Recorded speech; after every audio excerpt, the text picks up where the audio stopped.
You are watching the Doctalk Show. Welcome back. We are here. Dr. Joseph Gavin Nyanzi, your host tonight on the Doctalk Show. We are also live on our social media platforms. That is the Doctalk Show on YouTube, the Doctalk Show on Facebook, the Doctalk Show on Twitter. Get to those platforms, subscribe to our platforms, and please share the link. Share the link, please. Share the link with your friends and family. This is very important information we are discussing tonight. Food safety. There is no home in this country, there is no home in the world that doesn't have issues to do with food. So please invite your friends and let's empower each other this evening. Jimmy, we kicked off from the point of the huge number of people in hundreds of millions that are affected annually because of issues to do with food, poor quality food. Yes. What brings about the poor quality food? So, Joseph, for us to understand that, we need to look at the food chain. We need to understand the events that food goes through from the farm to the table, identifying the entry point for contaminants. So let us start by looking at what happens on the farm. You will notice that heavy metals are introduced at the point of farming. Okay. Currently, fertilizers, Okay. Pesticides. Oh yeah. And the reason as to why they are using agrochemicals is because they need to address the increasing demand of food due to the population growth. So use of chemicals is one of the entry points for food contaminants. And these heavy metals are quite stable in the environment. For instance, lead is stable. Mercury, arsenic are some of the chemicals that are used. What do you mean that they are stable? So it means that they cannot be broken down. Oh, they stay in the environment for a very long time. For a long time. Okay. And the plants take it up, and when you consume these plants, they accumulate in your body, and they are being implicated in causing quite a number of cancers. Still within the farm, there are issues to deal with the quality of the seedlings that are used. There is a common problem of aflatoxins, and aflatoxins are a kind of fungal metabolites and fungal particles that, when consumed, could damage our liver, and they have been implicated in groundnuts, in maize and cassava, and majority of the staple foods that we consume. Do the aflatoxins get in on the farm or after the food has left the farm? So it's two-way. Within the farm, it could occur during the storage and the mixing. Okay. When we mix the various foods, we increase the risk of contamination. Additionally, even along the transportation, how are food products transported? You'll find that there is mixing of foods with animal products, and this could increase the risk or compromise the risk to food contamination. There is a point I also wanted to highlight on the pervasive abuse of the use of drugs in human drugs Okay. in treating animals.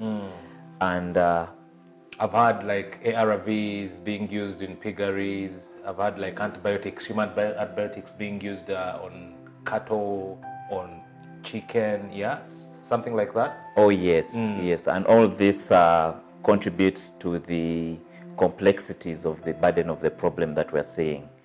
So that means these drugs, human drugs, when they are consumed by these animals, actually they keep in the bodies of the animals, and when that food in form of meat, beef or chicken, when it's introduced in our systems, these drugs are already there. Oh, and yes. they can predispose one to resistance, among other things. Yes, hence the term antimicrobial resistance. Oh, okay. Yes, thank you for pointing out that. So Beyond the transportation, if we are to look at what happens within the markets where the food is kept, where the food is sold at, you also notice contaminants are introduced through mixing of foodstuffs, and also the conditions as to where these foods have been stored could increase the risk of contamination. The hot and humid conditions also further worsen this problem here. Okay. So that is part of the food chain.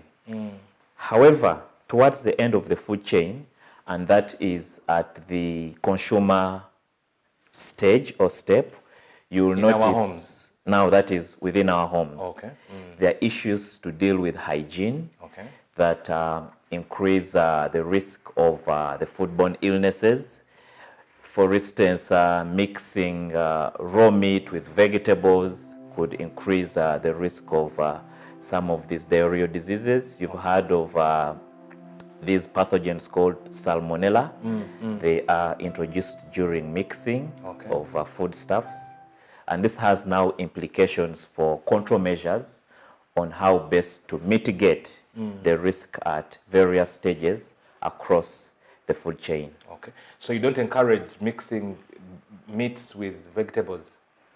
We highly discourage mixing raw foods with ready-to-eat foods because of the risk of pathogens that could be introduced to the foods. I was getting a little scared. I was like, are we going to do away with food? We stop eating food? How do we, in our families, make sure that actually our food is safe?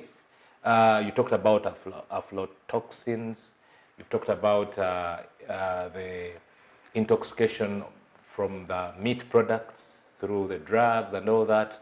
Isn't the boiling in our homes enough, on our charcoal stoves, on our gas cookers? Can that help to get our food ready for eating? So some of the pathogens are thermotolerant. It means that they are resistant to heat. Okay. So we need to take measures from inception of the food chain to ensure that control measures are introduced within the farm, along the transportation, and also good hygiene practices are ensured, that is within our households. Okay. Yes. And of course, boiling is recommended. Yes. Wow. And what is coming out very clearly to avoid what I'm hearing from Jimmy, the nutritionists tell us we should eat our vegetables raw. But what I'm hearing from you, it is not very safe. We should have some heating of our vegetables just in case there are some contaminants. Is that right? Not necessarily heating of vegetables. We need to put measures to lessen or mitigate the risk of cross-contamination. Vegetables eaten raw are at increased risk of foodborne illnesses if there is contamination. Okay. The risk is at contamination. However, if measures are put in place, then it is okay to eat our vegetables. And these are hygiene practices.